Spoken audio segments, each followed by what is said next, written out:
What's going on, guys? For today's Best Music Magic 89.9. My name is Ryan Racela, and I'm joined today by an incredibly talented singer, songwriter. His name is Andrew Bazzi, but you probably know him as Bazzi. What's going on, man? What's up, dude? How are you? I'm doing great. Kind of rainy right here. How is it where you are right now? Um, you know what? It had just been incredibly hot for like 2 weeks, like 110 degrees, very, Oh, very hot damn. every day. Yeah, like toasted. And it's finally just got a little chilly outside, so pretty Yeah. excited about Now you can wear a jacket, right? it. Yeah. Awesome, awesome. All right, so let's dive right into this. I feel like today the album is kind of a lost art. Like people release single after single, but you somehow put 19 tracks together and pulled off an album. So how long has this been in the works?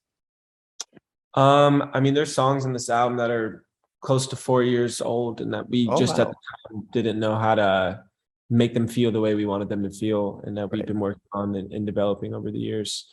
Um, yeah, so wow. Yeah, 4 years. But I think it's well worth the wait. I think every single track is awesome, and I wish we had the time to go through each track and get your thoughts on it. But let's stick with the time we have and talk about certain songs. And I want to ask first about Heaven. So you sample Fiction Factory in this one. Like a bop from the '80s. So I want to ask about how you chose this sample in particular. Why Fiction Factory? Well, we were in Hawaii and we were on a writing trip, and the song came on in a playlist and we were just Oh, listening to it, okay. and there was an empty space and I just started singing over it, and it happened very, very naturally. I don't even know if there was like a real intention to even put the song out. We just wanted to go make it and see what it would sound like with Okay. our spin on it. So yeah. All right. So the sample came first, and then you wrote the song because of it, or did you have like part of it already before you heard the song? No, we heard it and we kind of just went home and we started producing a beat. It just felt like in the Okay. vein. And yeah. I love that. But like the thing I love about this song is the sample elevates the what I think would have been a perfectly awesome song without the sample.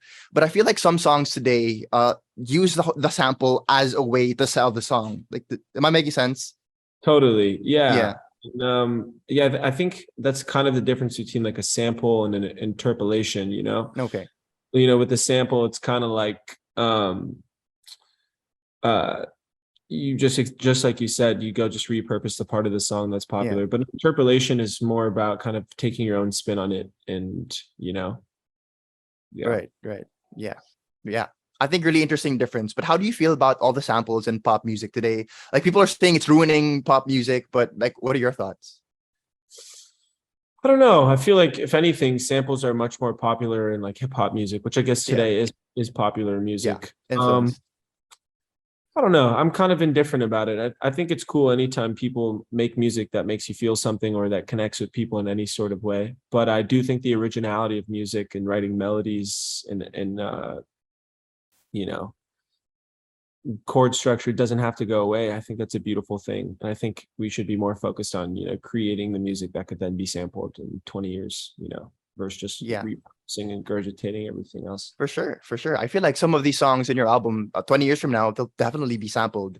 And let's keep it going. Let's keep asking about these songs. Let's ask about Dilemma.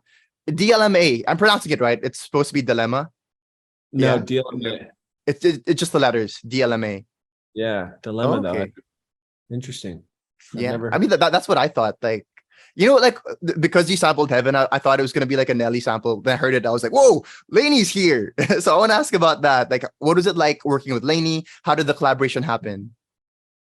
Well, me and Paul have been homies for a while, and I think we both just had like a mutual respect and excitement about, the type of music we're making. And I've always just been such a fan of how their music feels and how their Yeah. videos feel and their visuals feel. And yeah, it was kind of like a no-brainer. We'd wanted to do this for a while, and a lot more coming with that song. Awesome, awesome. We can't wait to see it, but let's keep asking about more songs. And I want to ask about, I guess, a personal favorite of mine. Asking first as a fan, put the DJ behind me first. I want to ask about Young and Alive, man. That song means so much to me because we're the same age. So when you sing about 2005, we're both 8 years old there. So why 2005? I don't know, like a lot of my music and a lot of the stuff I say in songs is kind of what just naturally comes out when I'm on the Okay. mic. It's not always like a huge intention or like some reference I want to make, which is really beautiful because looking back, sometimes the stuff that I just randomly say makes more sense than anything I could have made sitting down and trying to make it make sense. Um, yeah, so Young and Alive, it kind of just came out. And I think when you let feeling guide you lyrically versus your brain, like stuff like that happens naturally. Yeah, for sure. And I think it came across. It's such a nostalgic song, and it took me back to my childhood because you released the song like start of the pandemic. So those were obviously very, very tough times. I was just sad and drinking a lot. But when I heard the song, I was like, yes, like I can be a kid again, and there's hope in the future. So I want to That's, ask, like now, 2 years later, like things are more positive, less sad. How does it feel performing this song, looking back at those tougher times? I don't know yet. I've never ever performed Young and Alive. Next Okay. October will be the first time that I play it live. So Oh, okay. super excited. I love that song so much, and there wasn't a way I put the album out without it on it. So yeah, Yeah, yeah. And I guess I want to take this time to thank you for that song because, like what I said, it got me through some really, really tough times during early in the pandemic. of course, man. Thank All you. right, all right. I'm down to my last few questions here. You went to the Philippines in 2019, if I remember correctly. Do you have any memories about the last time you were here? Yeah, man. I like honestly, like every time I do the Asia press junket and it's kind of got that whole like area, Yeah, I'm so reminded of the tour and just how amazing that culture is with music. And I think I probably relate the closest with that culture because it's people who enjoy melody and enjoy music that sounds nice and they, enjoy the artistry behind a song or what the videos feel like. So much love for my Philippine fans, and I definitely want to come back and play a show again there soon. awesome. Yeah, we'd love to have you. We'd love to have you back. One thing we love here is karaoke. So I hope you don't mind that when you're singing your songs, we'll sing it back to you even louder. Is that cool with you? Definitely. Okay. One final song before we head on out of here, Bazzi. And I want to ask maybe advice you could give for aspiring singer-songwriters today. What's something you want to tell them?